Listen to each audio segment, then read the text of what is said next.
위암은 우리나라 암 발생률 4위를 차지하고 있는데요. 위암은 발병률이 높지만 정기 건강검진으로 조기 발견하는 경우가 많아져 생존율은 높은 편입니다. 우리나라 위암 1기, 2기 환자는 수술 후 5년 생존율이 80에서 90% 이상으로 매우 높은 완치율을 보이는데요. 고령화가 진행되면서 노년기에 위암을 진단받는 환자가 점점 늘고 있습니다. 우리나라는 세계에서 위암 발생률이 가장 높은 나라 중 하나이면서 동시에 조기 검진과 치료 성과가 세계적으로 가장 우수한 나라입니다. 2000년대 초반 국가 차원의 암 검진 사업이 본격화되고 내시경 검진 접근성과 홍보가 강화되면서 위암 검진 참여율은 2005년 약 40%에서 현재 75%를 넘을 만큼 향상되었습니다. 우수한 위암 치료 성과와 치료의 균일성도 특징적입니다. 전국적으로 표준화된 수술과 치료가 이루어지고 있어 환자분들이 어느 병원에서 치료를 받더라도 안심할 수 있을 만큼 좋은 성과를 보이고 있습니다. 위암은 진행될 때까지도 증상이 거의 없는 경우가 많습니다.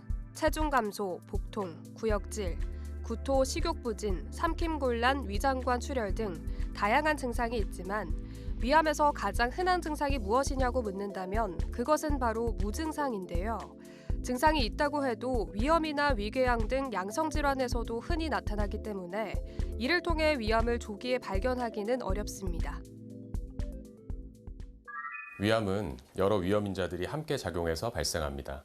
가장 대표적인 것은 헬리코박터 파일로리균 감염으로 감염 시 위암 위험이 2배에서 3배 높아집니다. 또 짜게 먹는 식습관, 가공육이나 탄 음식 섭취, 흡연이나 음주, 위암의 가정욕도 잘 알려진 위험 요인입니다. 문제는 위암이 진행될 때까지 뚜렷한 전조 증상이 없는 경우가 많다는 점입니다. 그래서 위험 요인을 줄이는 생활습관 관리만으로는 한계가 있습니다. 가장 큰 위험 요인 중 하나인 헬리코박터균 감염 여부는 내시경 검사와 함께 조직 검사나 호흡 검사로 확인할 수 있고 발견될 시 제균 치료를 통해 위험을 낮출 수 있습니다. 즉, 생활습관 관리와 함께 정기적인 내시경 검진을 받는 것이 가장 확실한 위험 요인 관리 방법이라고 말씀드릴 수 있습니다. 앞서 이야기한 대로 위암은 증상이 없거나 증상이 나타나도 구분이 어려운 경우가 많기에 조기 발견을 위해서는 위내시경 검사가 필수입니다. 내시경을 통해 위 점막을 직접 확인하고 초기 병변이나 암세포를 조기에 발견할 수 있는데요. 국가암검진을 통해 40세 이상을 대상으로 정기적인 내시경 검진을 시행하고 있습니다. 로봇 수술이라는 이름 때문에 마치 완전 자율주행처럼 의사가 직접 조작하지 않는 형태를 상상하고 불안해하시는 경우가 있습니다. 하지만 실제로는 전혀 그렇지가 않습니다. 수술 시 모든 조작은 전적으로 의사가 수행하며 로봇은 단지 의사의 손을 더 정밀하고 안정적으로 움직이도록 돕는 도구입니다. 즉, 로봇이 대신 수술하는 것이 아니라 의사가 3차원 확대 영상을 보면서 로봇팔을 조작해서 더 정확하고 세밀한 수술을 가능하게 해주는 보조장치라고 이해하시면 됩니다.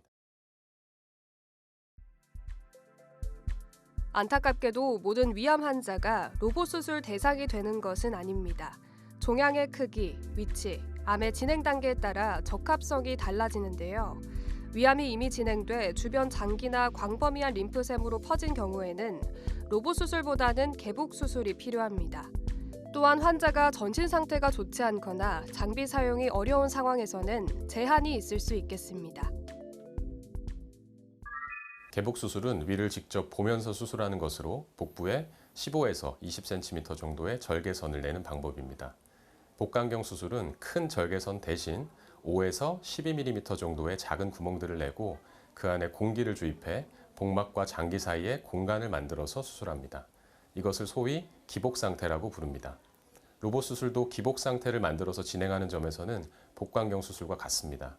하지만 가장 큰 차이는 그 구멍을 통해서 삽입되는 기구가 다르다는 점입니다.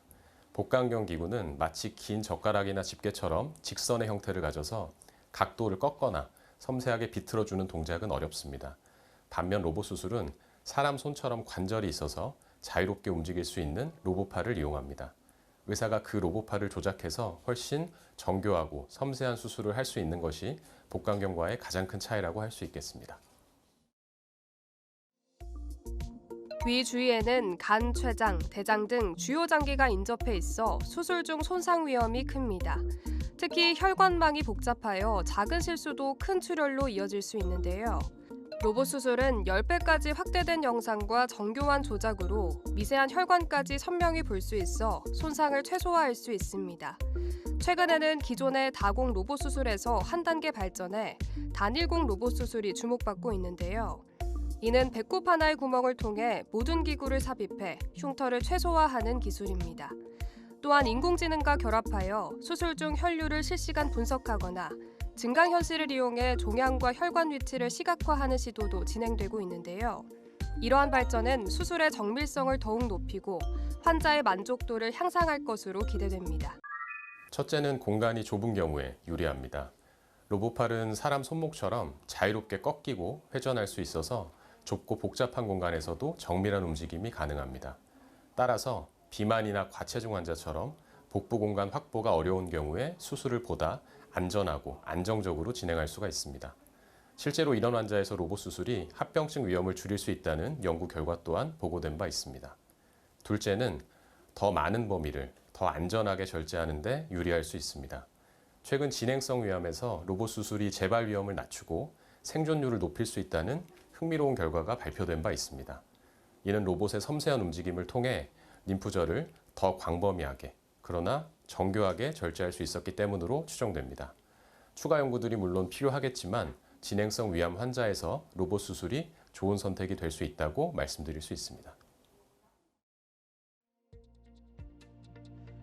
로봇 수술은 장비 설치와 준비 과정이 복강경보다 오래 걸리기 때문에 초기에는 수술 시간이 길어질 수 있습니다. 또한 숙련되지 않은 의료진이 집도할 때 기구 조작이 익숙하지 않아 시간이 더 걸리기도 하는데요. 그러나 경험이 축적되고 시스템이 개선되면서 점점 수술 시간이 단축되고 있습니다.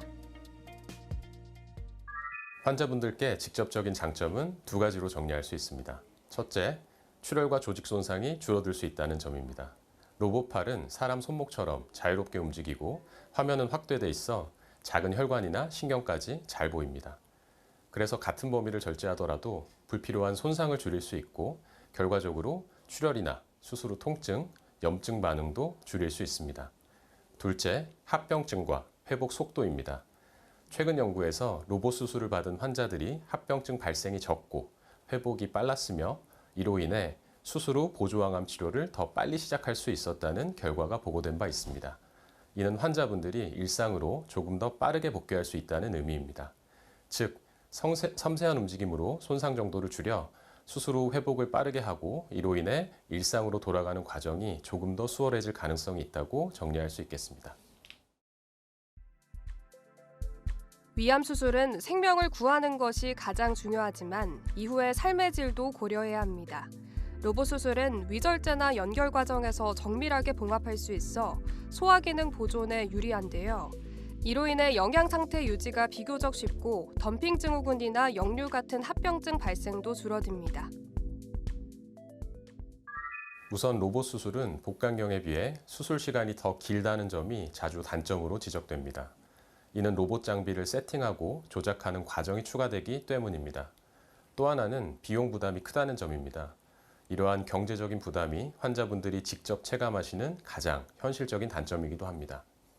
마지막으로 장기 성적 보고나 고품질의 체계적인 연구가 아직까지는 충분하지 않다는 점도 한계로 볼 수 있겠습니다. 여기서 잠깐! 잘못된 의학 상식을 바로잡아 건강도 지키고 상식도 키우는 Yes or No. 위암 수술 후 빈혈이 생길 수 있나요? 네, 맞습니다. 위 절제 후에는 빈혈이 생길 수 있습니다. 대표적으로 철분 결핍성 빈혈이나 비타민 B12 결핍성 빈혈이 발생할 수 있습니다. 다만 이는 모든 환자에서 발생하는 것은 아닙니다. 철분 결핍성 빈혈의 경우 위암 수술 후 약 30% 정도에서 발생할 수 있다고 알려져 있습니다. 반면 비타민 B12 결핍성 빈혈은 부분 절제 후에는 발생 빈도가 낮고 위 전체를 절제한 경우 약 30% 정도에서 발생한다고 알려져 있습니다. 따라서 위암 수술 후에는 정기적인 혈액 검사를 통해 철분과 비타민 B12 상태를 확인하고 필요할 경우 보충 치료를 시행하게 됩니다. 잘못된 의학상식 깨치기. Yes or no 두 번째. 수술로 위를 절제하면 소식을 해야 해서 평생 제대로 먹지 못한다는데 사실인가요? 그렇지 않습니다.